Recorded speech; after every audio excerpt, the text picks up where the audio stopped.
What are you talking about? It can't be that bad, right? Oh, hey, here we are. So this thing, it looks good from here, right? Well, let's see. Look, it's looking even better, isn't it? Yeah, it looks even better. Let's take a close-up look at this thing. While it looks pretty good from here, we found some scary things that we need to address. I knew the car was bad, I just didn't know it was this bad. Let's get it up on the lift and show you what I'm talking about.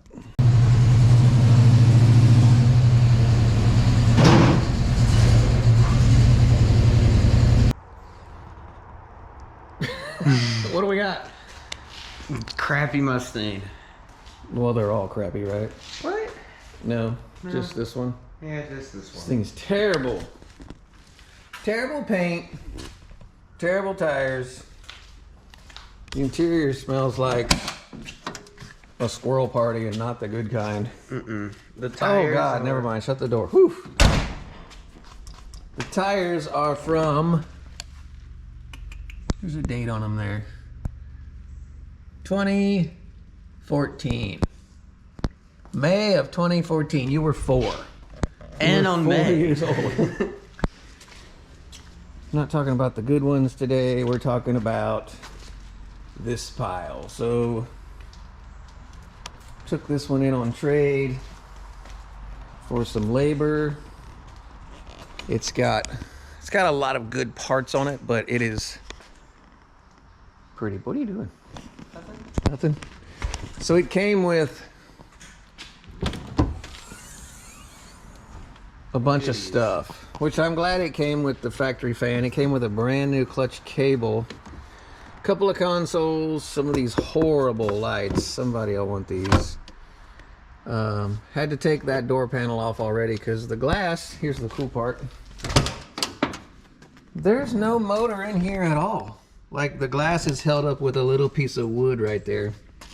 That's the way we got it. The seats are, oh, it just smells so bad. But, so good things. Non-airbag tilt column. We got some gauges, even though they're really faded out. We got a really nice Hurst shifter. We got a nice stereo that works pretty good. Everything's here, which is good. But, woo!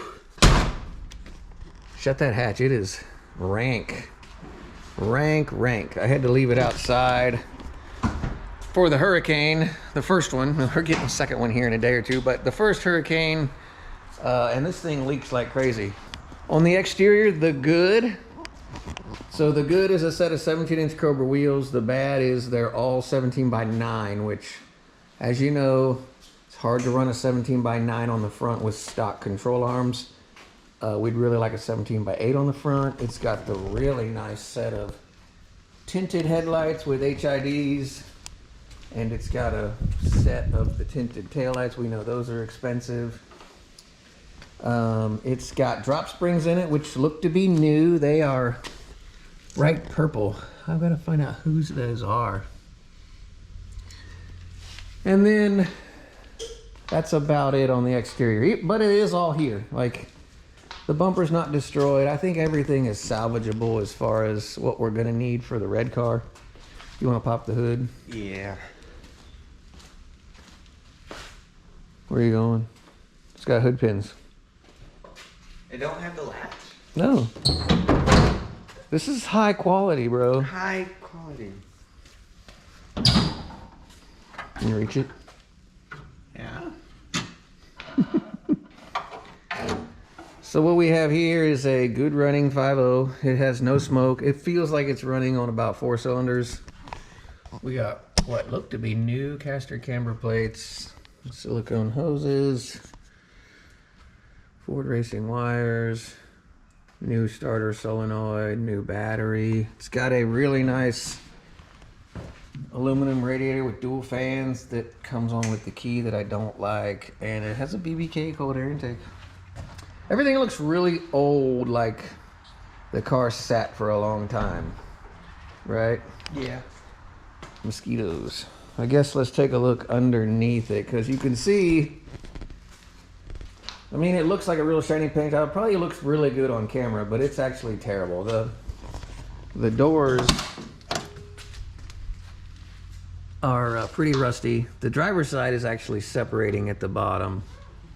It's rusty here. Somebody welded up the molding holes and they're starting to rust. It's rusty back there. Even got the quad shocks are still on it. Check that out. Those are normally the first things to go. No sunroof, which is nice, but the hatch will not close. I don't know if it's not adjusted, but it will not close. Missing those expensive moldings right there, and there is about 452 dents in this door.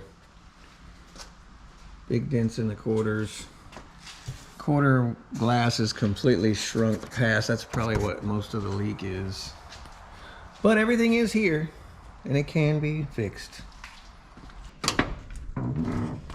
So the door is completely separated and rotting. You can really get a sense of the rust on this side. Big bubbles. The biggest rust, however, is yet to be seen. It's got the standard I jacked the core support dent in it. I think they all have that. So good things down here. We've got a brand new tie rod, a brand new steering rack. It looks like the steering system has been recently replaced. We got these purple springs. I'm not sure what brand those are, but they're pretty much, there's pretty much no spring suspension there at all. Looks like the KYBs have been recently replaced.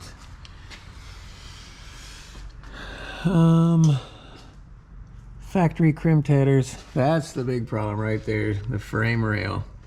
The frame rail is completely toast on this side. I can see through it. This side over here, it's not too bad. You can see running that 9-inch rim on the front. It rubs on the control arm right there and clearances your rims on the back. You can see actually metal shavings over here from when I just drove it over here. The floor pan is really bad everywhere. I don't know what all that is. Somebody's got an off-road H-pipe on it with some Flowmasters that look like they're falling off. Floorboard isn't much better over here. It's got a massive hole right there. The cool part is the transmission and the engine aren't even bolted together over here. Found this out on the test drive. You can see there's no bolts there. There's 2 bolts there, no bolts there. So we're gonna try to get this thing running a little bit better before we pull it, because it's gonna go not in that one, in that one. We're gonna keep that together because it runs really good, drives really good. We're gonna build that one out of this one. So back to this chassis, you can see here it's pretty rugged looking. It does have LX tails on it, but it's not terrible. It looks like it may have been sitting in the dirt for a while. Well, I see a little bit of scale rust, but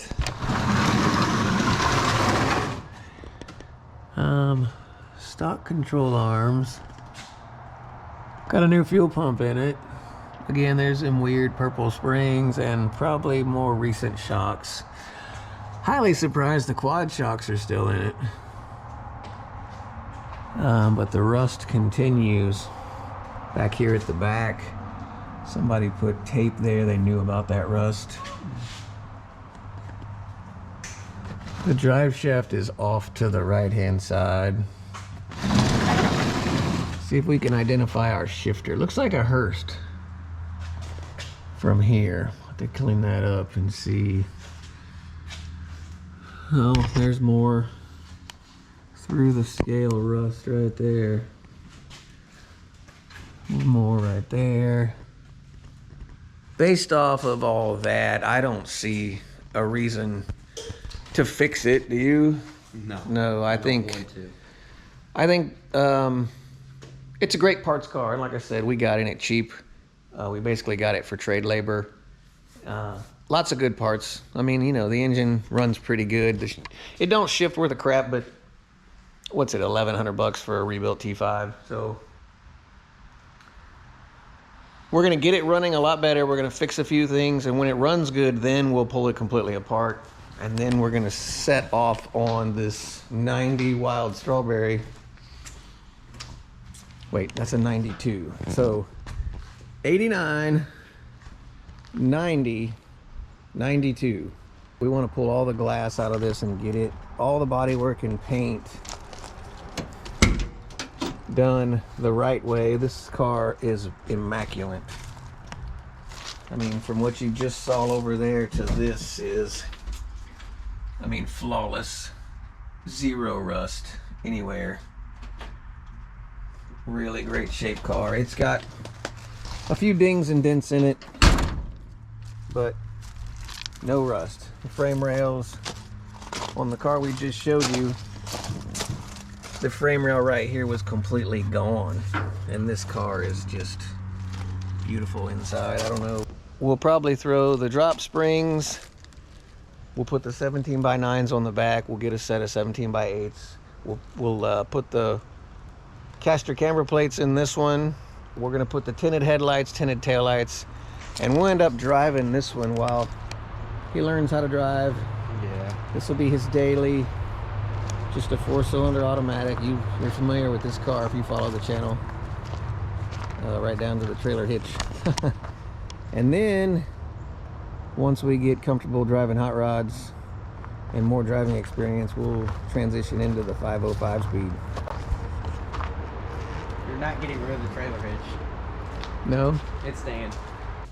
All right, so that's it. You can see that's a massive pile. Is it restorable? Yes, it's restorable, but is it worth it? I mean, if I didn't have 2 rust-free bodies, I would probably patch the floor pans and try to build this one, but it's going to be much easier just to disassemble this car, take all its parts, and maybe somebody wants this body down the road. You never know. So there you have it. This is how we got the world's worst running 505 speed.